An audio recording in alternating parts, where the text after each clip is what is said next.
Hello दोस्तों, नमस्कार। मेरा नाम है प्रशांत। स्वागत है आप सभी का आपके अपने यूट्यूब चैनल स्मार्ट सैल्यूट में। दोस्तों, रिसेंटली अभी सुप्रीम कोर्ट ने केंद्र सरकार को एक ऑर्डर दिया है जिसमें कि बताया गया है कि पेंशन जो है अब वो 30% से बढ़कर 50% कर दी जाए और जो न्यूनतम पेंशन है वो 15,000 रुपये कर्मचारियों को दिया जाए। अभी क्या है खबर, आगे पूरा विस्तार से आपको बताएंगे। जानने के लिए, देखने के लिए बने रहिएगा वीडियो में।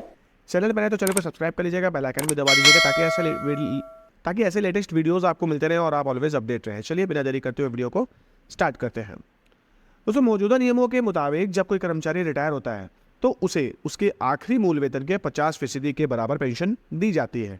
यह पेंशन 9,000 रुपये प्रति माह से कम नहीं हो सकती है। पारिवारिक पेंशन के लिए यदि किसी कर्मचारी की सेवा के दौरान मृत्यु हो जाती है तो उसका परिवार उनकी मृत्यु के बाद पहले 10 वर्षों के लिए पेंशन के रूप में कर्मचारी के अंतिम मूल वेतन का 50% पाने का हकदार होता है। 10 वर्षों के बाद पारिवारिक पेंशन अंतिम मूल वेतन के 30% तक कम हो जाती है, लेकिन यह 9,000 रुपये प्रति माह से कम नहीं हो सकती। पारिवारिक पेंशन में 10 साल बाद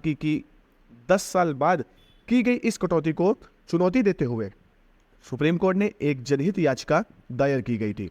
तर्क यह दिया गया कि एक बार जब उच्च 50% पेंशन भुगतान शुरू हो जाता है तो लाभार्थी की दिनचर्या तदनुसार निर्धारित हो जाती है। 10 वर्षों के बाद इसे घटकर 30% करना अनुचित है।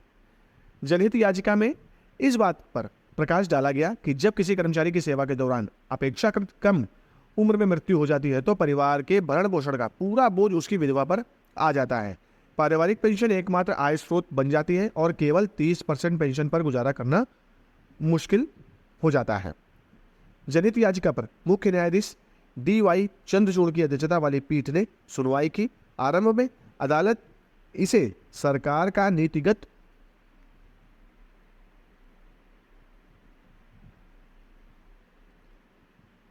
मामला मानते हुए जनहित याचिका पर विचार करने के लिए अनिच्छुक थी।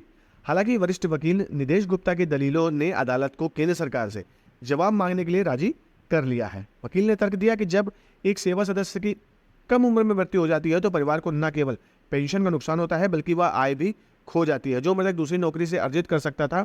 उन्होंने तर्क दिया कि पेंशन कम करने की सरकार की नीति मनमानी है और संविधान के अनुच्छेद 14 और 21 के तहत विधवाओं और आश्रित बच्चों का अधिकार उल्लंघन करती है। दलील को सुनने के बाद सुप्रीम कोर्ट ने सरकार से जवाब मांगा कि पारिवारिक पेंशन को 10 साल बाद घटाकर 30% करने के बजाय जीवन भर अंतिम वेतन का 50% क्यों न रखा जाए। कोर्ट ने न्यूनतम पारिवारिक पेंशन को 9,000 रुपये से बढ़कर 15,000 रुपये करने का भी सुझाव केंद्र सरकार को दिया है। जनहित याचिका में बताया गया कि देश में पूर्व सैनिकों की लगभग 6.50 लाख विधवा पेंशन भोगियों में से लगभग 5.53 लाख जूनियर कमीशन अधिकारियों और अन्य रैंकों की विधवाएं हैं।